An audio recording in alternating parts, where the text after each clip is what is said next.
Welcome back, buddy. Our friends from Island Realty are here to continue our property management expert series.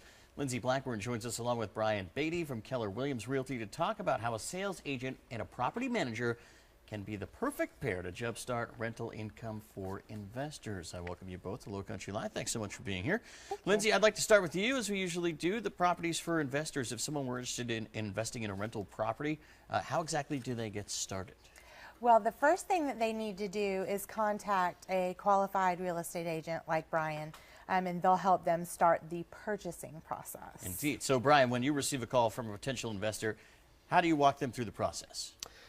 Two major things happen, really. First thing we do is we sit down with them and we go through the process start to finish. We talk about what to expect.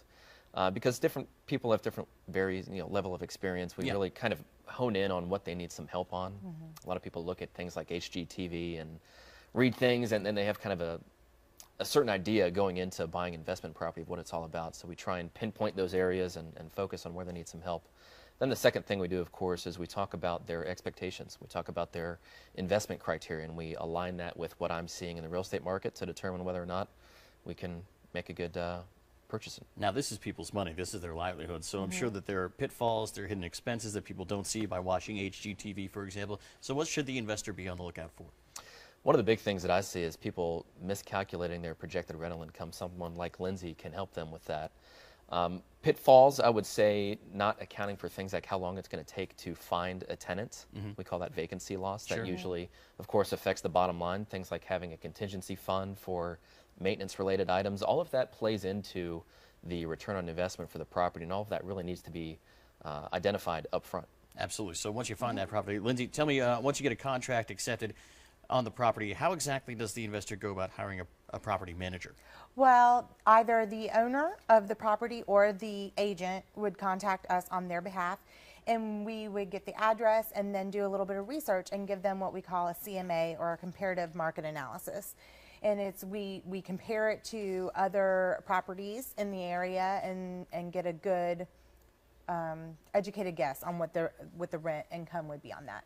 And we put it in a spreadsheet for them with we account for vacancy loss, maintenance, and things like, and the management fees, and then we tell them what they should make on the property every year. So you kind of get a basic ballpark idea of what you're going into. That sounds perfect. So assuming that investor has purchased a property and hired a property manager, what exactly does the first 2 months, let's say, look like for the owner? When the closing happens, then the property manager and the owner will start working together if it needs any remodeling. They'll get started on coordinating painting, cleaning, new carpeting, anything like that. And then the last things that we would do, get it deep clean, get carpets steam clean, locks changed, and get it all ready.